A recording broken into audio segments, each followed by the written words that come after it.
So on a Chevy Malibu 2010 with the 2.4, I need to replace the knock sensor, but to do that you gotta remove the starter, and there's 2 bolts, so then you kind of come in here and the starter is down there facing the driver's side.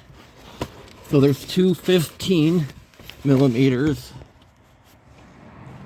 There's the one, and then the other one you can't see is above this. So you got to put your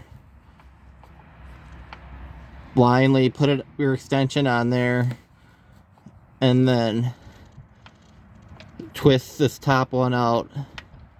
So there's only the 2 bolts, and then there's the plug here, and then the 2 wires there.